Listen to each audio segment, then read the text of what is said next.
Hi friends, LGS എന്ന ഈ സ്വപ്ന ജോലി നമുക്ക് നേടിയെടുക്കാൻ ഇനി അധികം ദിവസങ്ങളൊന്നും ഇല്ല.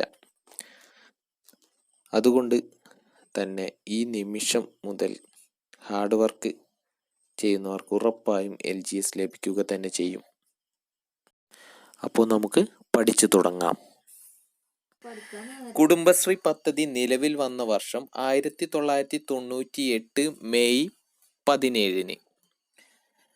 ഉദ്ഘാടകൻ AB വാജ്പേയി. അപ്പോൾ കുടുംബശ്രീ പദ്ധതി ഉദ്ഘാടനം ചെയ്തത് AB വാജ്പേയിയാണ്. കേരളത്തിൽ ആദ്യമായിട്ട് മലപ്പുറം ജില്ലയിലാണ് കുടുംബശ്രീ പദ്ധതി ഉദ്ഘാടനം ചെയ്തത്. ഇത് 9ാം പഞ്ചവത്സര പദ്ധതി കാലയളവിലാണ് കുടുംബശ്രീ പദ്ധതി ഉദ്ഘാടനം ചെയ്തിട്ടുള്ളത്. അപ്പോൾ ഉദ്ഘാടകൻ AB വാജ്പേയിയാണ്. ആദ്യമായിട്ട് ഉദ്ഘാടിച്ച ജില്ല മലപ്പുറം ജില്ലയിലാണ്. പദ്ധതിയുടെ കാലയളവ് എന്ന് പറഞ്ഞാൽ 9ാം പഞ്ചവത്സര പദ്ധതി കാലയളവാണ്. ഭിന്നലിംഗക്കാരുടെ ആദ്യത്തെ കുടുംബശ്രീ യൂണിറ്റാണ് മനസ്വിനി. കോട്ടയത്താണ് അത് ആദ്യമായിട്ടുണ്ടായിട്ടുള്ളത്. അപ്പോൾ ഭിന്നലിംഗക്കാരുടെ ആദ്യത്തെ കുടുംബശ്രീ യൂണിറ്റ് മനസ്വിനി കോട്ടയമാണ്. കുടുംബശ്രീയുടെ ഔദ്യോഗിക വെബ് പോർട്ടൽ ശ്രീ ശക്തിയാണ്. കുടുംബശ്രീയുടെ ഔദ്യോഗിക വെബ് പോർട്ടൽ എന്ന് പറയുന്നത് ശ്രീ ശക്തിയാണ്. ISROയുടെ ഇപ്പോഴത്തെ ചെയർമാൻ K. ശിവനാണ്. ISROയുടെ ഇപ്പോഴത്തെ ചെയർമാൻ K. ശിവൻ. ISRO സ്ഥാപിതമായ വർഷം 1969. ISRO സ്ഥാപിതമായത് 1969. ISROയുടെ ആദ്യ ചെയർമാൻ വിക്രം സാരാഭായിയാണ്. ISROയുടെ മലയാളിയായ ആദ്യ ചെയർമാൻ ഡോക്ടർ MGS മേനോൻ.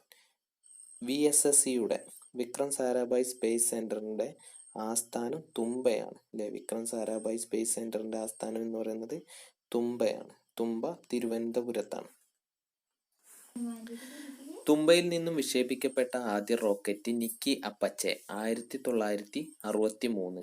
ISROയുടെ ആസ്ഥാനം എന്ന് പറയുന്നത് അന്തരീക്ഷ ഭവൻ ബാംഗ്ലൂരാണ്. അന്തരീക്ഷ ഭവൻ ബാംഗ്ലൂർ. ഇന്ത്യൻ ബഹിരാകാശ ഗവേഷണത്തിന്റെ പിതാവ് വിക്രം സാരാഭായിയാണ്. അപ്പോൾ ഇന്ത്യൻ ബഹിരാകാശ ഗവേഷണത്തിന്റെ പിതാവ് എന്നറിയപ്പെടുന്നത് വിക്രം സാരാഭായി. കേരളത്തിലെ വ്യാവസായിക തലസ്ഥാനം എന്ന് പറയുന്നത് കൊച്ചിയാണ്. കേരളത്തിലെ വ്യാവസായിക തലസ്ഥാനം കൊച്ചി. ബ്ലോക്ക് പഞ്ചായത്ത് കൂടുതലുള്ള ജില്ല തൃശ്ശൂരാണ്. ഏറ്റവും കൂടുതൽ ബ്ലോക്ക് പഞ്ചായത്തുള്ള ജില്ല തൃശ്ശൂർ. എന്നാൽ ഏറ്റവും കുറവ് പ്രതിശീർഷ വരുമാനമുള്ള ജില്ലയാവുമ്പോൾ മലപ്പുറമാണ്. അപ്പോൾ ബ്ലോക്ക് പഞ്ചായത്ത് കൂടുതലുള്ള ജില്ല തൃശ്ശൂരും ഏറ്റവും കുറവ് പ്രതിശീർഷ വരുമാനമുള്ള ജില്ല മലപ്പുറവുമാണ്. മലപ്പുറത്ത് പ്രതിശീർഷ വരുമാനം കുറഞ്ഞ ജില്ലയാണ്. കോട്ടക്കൽ ശിവരാമൻ കഥകളിയുടെ ഏത് മേഖലയിലാണ് പ്രശസ്തനായത്? വേഷത്തിലാണ് പ്രശസ്തനായത്. കേരളത്തിലെ തനത് കലാരൂപം കഥകളിയാണ്. അപ്പോൾ കേരളത്തിലെ തനത് കലാരൂപം എന്ന് പറഞ്ഞാൽ കഥകളിയാണ്.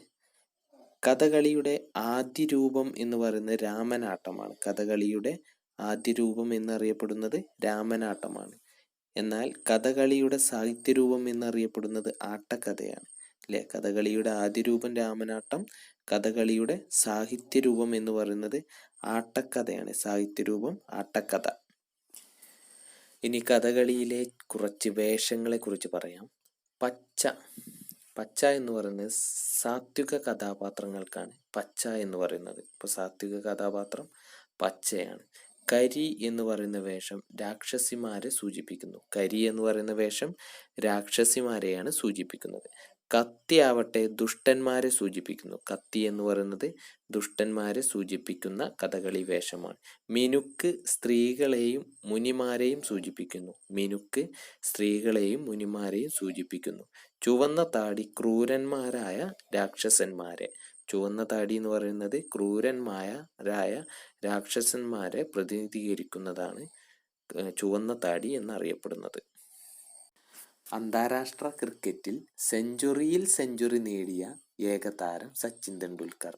അന്താരാഷ്ട്ര ക്രിക്കറ്റിൽ സെഞ്ചുറി നേടിയ ഏക താരം എന്ന് പറയുന്നത് സച്ചിൻ തെണ്ടുൽക്കറാണ്. ഏകതാരം സച്ചിൻ തെണ്ടുൽക്കർ. ഏകദിനത്തിൽ ഇരട്ട സെഞ്ചുറി നേടിയ ആദ്യ പുരുഷ താരം സച്ചിൻ തെണ്ടുൽക്കർ. ഏകദിനത്തിൽ ഇരട്ട സെഞ്ചുറി നേടിയ ആദ്യ പുരുഷ താരം സച്ചിൻ തെണ്ടുൽക്കർ. സച്ചിന്റെ ജീവിതം പ്രമേയമാക്കി പുറത്തിറക്കിയ ചിത്രമാണ് സച്ചിൻ എ ബില്യൺ ഡ്രീംസ്.